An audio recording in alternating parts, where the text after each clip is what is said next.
بسم اللہ الرحمن الرحیم۔ السلام علیکم۔ ہمارے چینل کہانی ہب آفیشیل میں خوش آمدید۔ ناظرین، میں آج آپ کے لیے انتہائی خوفناک اور دلچسپ کہانی لے کر آئی ہوں، لیکن کہانی شروع کرنے سے پہلے آپ سے گزارش ہے کہ اگر آپ نے ہمارا چینل سبسکرائب نہیں کیا تو آپ ہمارے اس چینل کو سبسکرائب کر لیجئے اور بیل آئیکن کو بھی پریس کر لیں تاکہ ہر نئی آنے والی ویڈیو بآسانی آپ تک پہنچ سکے۔ دلاور بہت ہی خوبرو نوجوان تھا، نہ صرف خوبرو بلکہ اپنے علاقے میں سب سے زیادہ بہادر اور جنگجو بھی مشہور تھا۔ اس کا باپ لوہے کا کاروبار کرتا تھا۔ وہ چاہتا تھا کہ دلاور کاروبار میں اس کا ہاتھ بٹائے، اپنی ذہانت سے کاروبار کو مزید وسعت دے، لیکن اس کے برعکس دلاور کو کاروبار سے کوئی دلچسپی نہیں تھی۔ وہ سیر و سیاحت اور شکار کرنے کا دلدار تھا۔ وہ ساتھ ہی ماہر نشانہ باز بھی مانا جاتا تھا۔ اپنے دوستوں کے ساتھ وہ اکثر شکار کی غرض سے دور دراز مقامات پر چلا جاتا اور کئی دن واپس نہیں آتا۔ اس کے ماں باپ انتہائی پریشان رہتے تھے کیونکہ وہ ان کی اکلوتی اولاد تھا۔ انہیں دلاور سے کافی امیدیں وابستہ تھی جو کہ فی الحال پوری ہوتی نظر نہیں آ رہی تھی۔ نواز خان شام کو گھر لوٹا تو دلاور اپنی ماں کی گود میں سر رکھے لاڈ اٹھواتا نظر آیا۔ نواز کے ہونٹوں پر پدرانہ مسکراہٹ بکھر گئی۔ دلاور نے باپ کو دیکھا تو فوراً سیدھا ہو گیا اور سلام کیا۔ السلام علیکم بابا۔ وہ مؤدب سا تھا۔ وعلیکم السلام بیٹے، جیتے رہو۔ کب لوٹے برخودار؟ بس بابا، ابھی تھوڑی دیر پہلے ہی لوٹا ہوں۔ ٹھیک ہے، میں ذرا کپڑے بدلوں، پھر تم سے ضروری بات کرنی ہے۔ باہر مت نکل جانا۔ نواز خان نے اپنے کمرے کی طرف بڑھتے ہوئے اسے تنبیہ کی، جبکہ دلاور نے سر ہلا کر جی کہا۔ کچھ ہی دیر میں دونوں باپ بیٹا آمنے سامنے بیٹھے تھے، جبکہ صفیہ بیگم ان کے لیے چائے بنا کر لے آئی تھی۔ چائے کا گھونٹ بھرتے ہوئے نواز خان نے دلاور کو دیکھا جو کہ آج خلاف معمول خاصاً سنجیدہ نظر آ رہا تھا۔ کیسا رہا تمہارا شمالی علاقہ جات کا دورہ؟ انہوں نے اسے مخاطب کیا تھا۔ اچھا رہا بابا، مزہ آیا، دلاور نے مسکراتے ہوئے کہا اور پھر انہیں تفصیل سے آگاہ کرنے لگا۔ اچھی بات ہے بیٹا، مگر… وہ رکے۔ مگر کیا بابا؟ وہ الجھا۔ میں چاہتا ہوں کہ اب تم کاروبار کی ذمہ داری بھی اٹھاؤ۔ میں بوڑھا ہو چکا ہوں، اب مزید بوجھ نہیں اٹھا سکتا۔ تم میرے بیٹے ہو، میرے بازو ہو۔ تم میرا سہارا نہیں بنو گے تو پھر کون بنے گا؟ اس عمر میں تو لوگ اللہ اللہ کرتے ہیں اور ایک میں ہوں جو کہ دن رات بس پیسہ بنانے کے چکر میں ہی الجھا رہتا ہوں۔ بس کاروبار میں زیادہ سے زیادہ منافع کماؤں، یہی فکر رہتی ہے۔ بیٹا، اب میں کچھ آخرت کی فکر بھی کرنا چاہتا ہوں۔ میری خواہش ہے کہ یہ ذمہ داری اب تم اٹھاؤ۔ نواز خان یہ بول کر خاموش ہوئے تو دلاور نے نہایت ہی سنجیدگی سے باپ کو دیکھا۔ بابا، اب فکر مت کیجیے، انشاءاللہ میں 1-2 روز تک ساری ذمہ داری خود سنبھال لوں گا۔ نواز خان نے مسکرا کر بیٹے کو دیکھا۔ انہیں توقع نہیں تھی کہ وہ اتنی آسانی سے مان جائے گا، ورنہ تو وہ ہر بار ہنس کر ٹال جاتا تھا۔ انہوں نے مسکراہٹ چھپا کر دلاور سے کہا، بیٹا 2 دن کیوں، کل سے کیوں نہیں؟ بابا 2 دن تو انجوائے کرنے دینا، اب اتنی بھی جلدی آزادی تو نہ چھینے مجھ سے، دلاور نے شوخی سے کہا۔ تو نواز خان بے اختیار کہکہا لگا کر ہنس پڑے۔ صفیہ بیگم نے بھی ہنس کر دلاور کے سر پر ہاتھ پھیرا، جبکہ وہ ماں باپ کو خوش و مطمئن دے کر خوش ہو گیا۔ 2 دن کے بعد دلاور نے حقیقت میں اپنا سچ کہا کر دکھایا۔ لاؤبالی پن اور شوخی کی جگہ سنجیدگی نے لے لی۔ نواز خان اس کی تبدیلی پر حیران تھے اور خوش بھی تھے۔ دلاور نے کاروباری معاملات کو اتنی تیزی سے سنبھالا تھا کہ خود نواز خان بھی دنگ رہ گئے تھے کہ اس میں کاروباری شخص کہاں چھپا بیٹھا تھا۔ محض 2 ماہ کے اندر اندر دلاور نے پہلے سے کئی گنا منافع کما کر باپ کو خوش کر دیا۔ نواز خان کی آنکھوں میں خوشی کی چمک تھی۔ نواز خان کے قدموں نے جیسے ہی اپنی آبائی زمین کو چھوا، ان کے اندر ہلچل سی مچ گئی۔ ان کی نظروں میں اپنا بچپن، لڑکپن اور پھر جوانی کے حسین دور گردش کرنے لگے۔ کئی خوبصورت جادو نے ان کا آگے بڑھ کر استقبال کیا تھا۔ وہی گلیاں، وہی راستے تھے، مگر وقت بدل چکا تھا۔ اس چھوٹے سے گاؤں میں انہوں نے آنکھ کھولی تھی۔ یہ جگہ ان کے ماں باپ کی آخری آرام گاہ تھی۔ کتنا زور لگایا تھا انہوں نے کہ وہ شہر میں ان کے ساتھ چل کر رہیں، مگر مانے ہی نہیں۔ وہ اپنی زمین چھوڑنے پر راضی نہ ہوئے تھے۔ نواز خان کی آنکھیں بھیگنے لگی تھی۔ ان کے ساتھ بیٹھی صفیہ بیگم نے شوہر کی کیفیت کو سمجھتے ہوئے دھیرے سے اپنا ہاتھ ان کے کندھے پر رکھ دیا تو نواز خان نے کھولے سے مسکرا کر آنسو پونچھ لیے، جبکہ دلاور نہایت ہی دلچسپی سے ارد گرد کے مناظر دیکھنے میں محو تھا۔ وہ تینوں نواز خان کے چچا زاد بھائی مہروز کی دعوت پر آئے تھے۔ اس کی بیٹی کی شادی تھی۔ مہروز نے بہت اصرار کر کے انہیں شادی سے 3 دن پہلے ہی مدعو کر لیا تھا۔ وہ انکار نہ کر سکے تھے۔ ان کی شاندار کرولا گاڑی مختلف راستوں سے ہوتی ہوئی ایک چھوٹی مگر پرشکوہ حویلی کے سامنے رکی۔ حویلی کے تمام افراد نے انہیں ہاتھوں ہاتھ لیا۔ دلاور اپنے دودیالے رشتہ داروں کی اس قدر چاہت دے کر بہت مسرور نظر آ رہا تھا۔ کچھ دیر آرام کرنے کے بعد رات کو سب نے خوب محفل جمائی۔ ماضی کی خوشگوار یادیں تر و تازہ ہو گئی تھی۔ نواز خان ماں باپ کی دنیا سے چلے جانے کے تقریباً 12 سال بعد یہاں آئے تھے۔ وہ خود کو اپنوں کے درمیان بہت ہی محفوظ اور مضبوط سمجھ رہے تھے۔ دل ہی دل میں شرمندہ بھی تھے۔ آخر وہ اتنا عرصہ اپنوں سے دور کیوں رہے؟ چھوٹے سے واقعے نے سب کچھ بدل کر رکھ دیا تھا۔ بھلا وہ کیوں خوفزدہ ہو کر یہاں سے چلے گئے تھے؟ وہ ماضی میں گم ہونے لگے تھے۔ ماضی کی یادیں انہیں اپنی آغوش میں لے چکی تھی۔ نواز خان عالم شباب کا زمانہ تھا۔ عام نوجوانوں کی طرح کھلنڈر لاپرواہ سا ہر وقت کچھ نیا کرنے کی جستجو میں رہتا، اپنے شریر و شوخ دوستوں کے ساتھ ایسے ایسے کارنامے سر انجام دیتا کہ عقل دنگ رہ جاتی۔ آج کل اسے نشانہ بازی سیکھنے کا نشہ چڑھا ہوا تھا۔ اپنے والد سے ضد کر کے اس نے بندوق بھی خرید لی تھی۔ وہ اکثر اوقات نشانے کی مشق کے لیے گاؤں سے باہر کھلے میدان میں چلا جاتا اور کئی گھنٹے نشانہ بازی کی مشق کرتا۔ اس کھلے میدان اور اس میں موجود قدیم بڑے سے برگد کے درخت کے ساتھ عجیب و غریب سی داستانیں جڑی ہوئی تھی۔ مثلاً کچھ لوگوں کا خیال تھا کہ یہاں بھوت پریت کا بسیرا ہے، جبکہ کچھ کا خیال تھا کہ کسی نیک بزرگ جن کا خاندان یہاں پر رہائش پذیر ہے۔ الغرض جتنے منہ اتنی ہی باتیں۔ نواز خان کبھی بھی ایسی باتوں پر یقین نہیں رکھتا تھا۔ آج بھی وہ شام ہوتے میدان کی طرف چلا آیا تھا۔ اس کا ارادہ تھا کہ وہ مغرب سے پہلے گھر روانہ ہو جائے گا۔ اس نے بندوق لوڈ کی اور درخت کے تنے کا نشانہ باندھا۔ ابھی اس نے انگلی ٹریگر پر رکھی ہی تھی کہ اس کی نظر برگد کے درخت پر بیٹھے ہوئے 2 خوبصورت پرندوں پر پڑی جو ارد گرد سے بے خبر ایک دوسرے میں گم تھے۔ نواز خان کے ہونٹوں پر مسکراہٹ دوڑ گئی۔ اس نے بندوق کا رخ ان کی طرف کر دیا۔ ایک کے بعد دوسرا دھماکہ ہوا۔ دونوں پرندے تڑپتے ہوئے زمین پر گرے اور ساکت ہو گئے۔ نواز خان کامیابی کے نشے میں سرشار درخت کے نیچے آن کھڑا ہوا اور جھک کر ان پرندوں کو اٹھانا چاہا، مگر اگلے ہی لمحے اسے جھٹکا لگا کیونکہ وہ دونوں غائب ہو چکے تھے، اور وہ بھی اس کی آنکھوں کے بالکل سامنے۔ اب زمین پر صرف خون ہی خون تھا۔ اسے کچھ انہونی کا احساس ہوا تو وہ خوف سے کانپ گیا۔ وہ تیزی سے برگد کے درخت سے دور ہوتا چلا گیا۔ اس کی آنکھوں نے جو آخری منظر دیکھا تھا کہ برگد کا درخت جڑ سمیت زمین سے نکل کر چل رہا ہے، اس کے پتوں سے خون کے قطرے اور آگ کے شعلے لپک رہے تھے، وہ تیورا کر زمین پر گر پڑا۔ نواز خان ہوش سے بیگانہ ہو گیا۔ 2 دن کے بعد اسے جب ہوش آیا، وہ بے یقین نظروں سے اپنے ارد گرد دیکھ رہا تھا۔ اسے ہوش میں آتا دیکھ کر اس کے ماں باپ تیزی سے اس کی طرف لپکے۔ نواز پتر، تو ٹھیک تو ہے نا؟ اس کی ماں بے قراری سے بولی۔ مجھے یہاں کون لے کر آیا تھا؟ اماں میں تو… نواز خان نے نکاحت زدہ لہجے میں بولتے ہوئے بات ادھوری چھوڑ دی۔ تجھے رمزو ماچھی لے کر آیا تھا کھلے میدان سے۔ وہ ادھر سے اپنی بکریاں لے کر گزر رہا تھا۔ اس نے تجھے زمین پر گرتے دیکھا تو فوراً تیری طرف دوڑا۔ تو بے ہوش ہو چکا تھا۔ اس کی ماں نے اپنے دوپٹے سے نواز کا چہرہ صاف کرتے ہوئے کہا۔ نواز کے ابا، باتیں بعد میں کر لینا، پہلے حکیم صاحب اور امام صاحب کو بلا لاؤ۔ ارے میں بھی کن سوچوں میں الجھ گیا۔ ابھی میں آتا ہوں۔ نواز کے ابا فوراً باہر کو لپکے۔ کچھ ہی دیر میں حکیم صاحب، امام صاحب اور رمزو ماچی بھی آن پہنچا۔ حکیم صاحب نے نواز کا معائنہ کیا۔ اب یہ بالکل ٹھیک ہے، خطرے والی کوئی بات نہیں۔ حکیم صاحب کی بات پر نواز کی والدہ نے فوراً اللہ کا شکر بجا لایا۔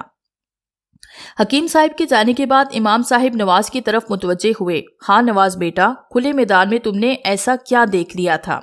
نواز پہلے تو چپ رہا، پھر آہستہ آہستہ انہیں پوری تفصیل سے واقعہ سنا دیا، جسے سن کر آہستہ آہستہ امام صاحب کے چہرے کا رنگ بدلتا جا رہا تھا۔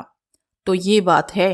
امام صاحب نے کاغذ قلم سنبھالا، اس پر چند آڑی ترچھی لکیریں کھینچی، پھر اپنی گردن جھکا کر بیٹھ گئے۔ وہ منہ ہی منہ میں کچھ پڑھ رہے تھے، پھر انہوں نے اپنی گردن اوپر اٹھائی اور ایک نقش تیار کر کے نواز کو دے دیا۔ یہ گلے میں پہن لو، یہ تمہیں ان شیطانی جنات سے محفوظ رکھے گا۔ خوش قسمت ہو کہ ابھی تک انہوں نے کوئی کارروائی نہیں کی، شاید کوئی نیکی تمہارے کام آ گئی جو رمزو وہاں پہنچ گیا۔ امام صاحب کچھ تفصیل سے آگاہ کیجئے، آخر وہ میرے دشمن کیوں بن گئے؟ نواز حیرت سے انہیں دیکھ رہا تھا۔ بیٹا، تم نے انجانے میں ان کے 2 سرداروں کو مار ڈالا ہے، جو کہ 2 خوبصورت پرندوں کے روپ میں تھے۔ اس وقت وہ انتہائی طیش اور غصے میں ہیں، اپنے سرداروں کی آخری رسومات میں مصروف نظر آ رہے ہیں، ورنہ اب تک کچھ نہ کچھ ہو چکا ہوتا۔ بہرحال اللہ کا کرم ہے کہ تم صحیح سالم ہمارے سامنے ہو۔ اس سے پہلے کہ وہ شیطانی جنات انتقامی کارروائی کریں، میں اس درخت کے گرد حصار کھینچ دیتا ہوں تاکہ وہ اس حصار سے باہر نہ نکل پائے، وہیں قید رہیں۔ امام صاحب نے کہا تو نواز فکر مندی سے بولا، یہ حصار کب تک قائم رہے گا؟ کیا اس سے نقصان نہیں ہوگا؟ بیٹا، حصار قائم ہی حفاظت کے لیے کیا جاتا ہے، اس سے کوئی نقصان نہیں ہوتا، اور یہ حصار اس وقت تک قائم رہے گا جب تک اسے توڑنے کی کوشش نہ کی جائے۔ ٹھیک ہے امام صاحب، آپ یہ نیک کام آج ہی کر دیجئے، دیر مت کیجئے، میں آپ کو منہ بولا معاوضہ دینے کو تیار ہوں، نواز کے ابا بولے۔ امام صاحب ہنس دیے، میں روپے پیسے کا لالچ نہیں رکھتا، میں یہ کام لوگوں کی بھلائی کے لیے اور فی سبیل اللہ ہی کرتا ہوں۔ آج رات عشاء کے بعد حصار کھینچ دیا جائے گا، بس تم لوگ محتاط رہنا اور کھلے میدان کی طرف دوپہر کے وقت جانے سے گریز کرنا۔ امام صاحب کی نصیحتوں پر نواز سر ہلانے لگا تھا۔ امام صاحب چلے گئے تو رمزو بھی کچھ دیر بعد ان کے ساتھ بیٹھا رہا اور پھر چلا گیا۔ بے شک نواز اوپر سے مطمئن ہو گیا تھا، مگر اندر ہی اندر وہ بے چینی کا شکار تھا۔ ساری رات وہ ٹھیک سے سو نہ پایا۔ امام صاحب نے اپنے کہے پر عمل کر دیا تھا، لیکن نواز ذہنی طور پر خوفزدہ ہو چکا تھا۔ اس نے گاؤں چھوڑ کر شہر جانے کا فیصلہ کر لیا۔ اس کے والدین نے اسے سمجھانے کی بہت کوشش کی، مگر اس کی ذہنی کیفیت کو بھانپ کر اسے اجازت دے دی، مگر ساتھ ہی اس کی شادی اپنے مرحوم بھائی کی بیٹی صفیہ سے کر دی۔ یوں وہ اپنی بیوی کو لے کر شہر آ گیا، اور آج پورے 12 سال گزر جانے کے بعد وہ پھر اسی گاؤں میں موجود تھا۔ اس کے دل و دماغ سے یہ واقعہ کب سے مٹ چکا تھا، لیکن باتوں باتوں میں کھلے میدان کا ذکر آتے ہی تمام واقعہ پھر سے اس کے دماغ میں تازہ ہو گیا۔ وہ اپنے دل سے تمام تر خدشات اور وہمات کو نکال چکا تھا۔ امام صاحب کا دیا ہوا تعویذ بھی 12 سال میں نہ جانے کہاں گم ہو گیا تھا۔ یار، اپنے بڑوں سے سنا ہے کہ یہ برگد کا درخت کئی سال پرانا ہے، شاید 100 سے بھی زیادہ، انتہائی پر اسرار اور خوف زدہ بھی۔ خاص طور پر تاریک راتوں میں تو اس سے عجیب سی روشنی نکلتی ہے۔ اس کے پتے عام برگد کے درخت کی طرح نہیں ہیں، بلکہ یہ بڑے اور چوڑے ہیں۔ کہتے ہیں کہ بعض اوقات میں ان سے سرخون اور آگ کے شعلے بھی نکلتے ہیں۔ نواز چچا کے ساتھ پیش آنے والے واقعے کے بعد اس کے گرد حصار قائم کر دیا گیا تھا۔ سمجھو کہ جنات اس درخت پر قید کر دیے گئے ہیں۔ زاہد نے اپنے ساتھ آنے والی کزنز کو تفصیل سے آگاہ کیا۔ یہ سب مہندی کی رات سے پہلے گاؤں کی سیر کو نکلے تھے کہ پھر وقت ملے یا نہ ملے۔ اس وقت سب کھلے میدان میں جمع تھے جہاں اس درخت سے جڑی کہانیاں زیر بحث تھی۔ دلاور خاموشی سے درخت کا جائزہ لے رہا تھا۔ زاہد کی بتائی گئی باتیں اس کے سر سے اوپر گزر گئی تھی۔ وہ بھوت پریت کا بالکل بھی قائل نہیں تھا۔ اس کے خیال میں یہ سب ماورائی کہانیاں تھیں جو ابھی تک لوگوں کے ذہن سے محو نہیں ہو پائی تھی۔ نواز خان نے دلاور کو اپنے ساتھ پیش آنے والا واقعہ بھی بتایا، جسے وہ ماننے سے انکار کر گیا۔ اس کے خیال میں یہ سب اس کے والد کی آنکھوں کا دھوکہ تھا، یا پھر اندرونی خوف جو اسے یہ سب دکھائی دیتا تھا۔ بہرحال اس وقت وہ اس قدیم درخت کے پاس کھڑے تھے جو سب کی توجہ کا مرکز بنا ہوا تھا۔ شام کے دھندلکے گہرے ہو رہے تھے، ایسے میں دیوکامو درخت عجیب ہی وحشت کا سما پیدا کر رہا تھا۔ وہ سب واپسی کے لیے پرتوڑنے لگے تو دلاور نے ان سے کہا، اب آ ہی گئے ہیں تو کیوں نہ اس درخت کے نیچے چلیں اور چل کر محسوس تو کریں کہ اس کی پر اسراریت کیا ہے۔ توبہ کرو، میں تو ہرگز نہیں جاؤں گا۔ فیصل نے کانوں کو ہاتھ لگایا۔ دیکھو تو صحیح، ایسے لگ رہا ہے جیسے کوئی خون آشام بلا ہو جو ہمیں دبوچنے کے لیے بے قرار ہے۔ ارے میں تو جاؤں گا اور اسے چھو کر محسوس بھی کروں گا۔ تم نے نہیں جانا تو مت جاؤ۔ اس سے پہلے کہ اسے کوئی روکتا وہ تیز تیز قدم اٹھاتا ہوا برگد کے درخت کے پاس پہنچ گیا۔ اس نے ہاتھ بڑھا کر درخت کے تنے کو چھوا۔ ارے یہ کتنا ملائم! ابھی یہ لفظ اس کے ہونٹوں سے ادا بھی نہیں ہو پائے تھے کہ ایک دم جیسے بونچال سا آ گیا۔ درخت ادھر سے ادھر جھکنے لگا، شائے شائے کی آوازیں پیدا ہونے لگی جیسے سخت طوفان آیا ہو۔ درخت پر بیٹھے عجیب قسم کے پرندے انتہائی ڈراؤنی آوازیں نکالتے فضا میں گم ہو گئے تھے۔ دلاور سہم کر درخت سے دور ہٹا۔ اس کے کانوں میں بین کرنے کی آوازیں گونجنے لگی۔ بہت غمزدہ سی چیخیں آہیں بلند ہو رہی تھی۔ اس سے پہلے کہ دلاور کے خاص ساتھ چھوڑتے وہ تیزی سے واپسی کے لیے مڑا۔ زاہد، فیصل اور باقی سبھی حیرت اور خوف سے بت بنے کھڑے تھے۔ وہ جیسے تیسے ان تک پہنچا۔ چند قدم کا فاصلہ اس نے گھنٹوں میں طے کیا تھا۔ یار جلدی نکلو، وہ پھولی سانسوں کے ساتھ بولا۔ اڑی رنگت، تیز سانسیں اور خاص باختہ دلاور انتہائی خوفزدہ تھا۔ سبھی نے گاؤں کی جانب دوڑ لگائی اور حویلی پہنچ کر دم لیا۔ شکر ہے کہ کسی کا سامنا نہیں ہوا، ورنہ سب سوالوں کا کیا جواب دیتے۔ ان کے بڑوں نے انہیں سختی سے وہاں جانے سے منع کیا تھا، لیکن اپنی تجسس اور لاشعور کی ضد پر وہ وہاں جا پہنچے تھے۔ سب صحیح سالم گھر پہنچنے پر شکر ادا کرتے آئندہ وہاں جانے سے توبہ کر چکے تھے۔ نواز خان رات کو سوئے تو ایک دم ہڑبڑا کر اٹھ بیٹھے۔ صفیہ بیگم ان کے پہلو میں تھی، وہ بھی جلدی سے اٹھ بیٹھی۔ کیا ہوا؟ شوہر کو دیکھتے ہوئے پوچھا۔ نواز خان پسینے میں تربتر تھے اور رنگت بھی زرد تھی۔ پانی دو، وہ اٹکتے ہوئے بولے۔ صفیہ نے جلدی سے ٹیبل پر پڑا ہوا جگ اٹھا کر گلاس میں پانی انڈیلا اور شوہر کی جانب بڑھا دیا۔ نواز خان نے ایک ہی سانس میں سارا پانی پی لیا۔ صفیہ پریشانی سے شوہر کو دیکھ رہی تھی۔ گلاس ٹیبل پر رکھ کر وہ دوبارہ شوہر کو دیکھنے لگی۔ بولیے نا، کیا ہوا؟ نواز خان نے صفیہ کو خوفزدہ نظروں سے دیکھا۔ صفیہ، جنات آزاد ہو چکے ہیں۔ کیا مطلب؟ وہ الجھی۔ برگد کے درخت کا حصار ٹوٹ چکا ہے، نواز خان نے کہا۔ مگر ایسے کیسے ٹوٹ سکتا ہے اور آپ کو کیسے پتا چلا؟ وہ پریشانی سے بولی۔ میں نے خواب دیکھا ہے، عجیب سا خواب تھا، کوئی شخص سا عجیب الخلقت، بڑا سا قد، بڑے بڑے خاتوں والا اور سیاہ آنکھیں جن میں لال ڈورے تھے۔ وہ مجھے تنبیہ کر رہا تھا کہ حصار ٹوٹ گیا ہے، محتاط ہو جاؤ۔ 12 برس قید میں رہ کر انتقام کی آگ مزید سلگی ہے، خیر مناؤ اپنے۔ وہ بلند دہشت ناک سے قہقہا لگاتا ہوا آسمان کی طرف اڑ گیا۔ نواز خان خاموش ہوئے تو صفیہ بیگم نے انہیں تسلی دینے والے انداز میں شوہر کے کندھے پر ہاتھ رکھ دیے۔ یہ خواب تھا، خواب سمجھ کر بھول جائیے، خود پر طاری مت کریں۔ اب جب سے آئے ہیں اس واقعے کو 1000 بار یاد کر چکے ہیں۔ یہ سب اسی وجہ سے ہے، بے فکر ہو جائیں۔ حصار ایسے کیسے ٹوٹ سکتا ہے بھلا؟ پرسکون رہیں اور اس کو دل و دماغ سے نکال دیں۔ بیوی کے کہنے پر نواز خان نے سر تو ہلا دیا، پر اندر سے بے چین ہو چکے تھے۔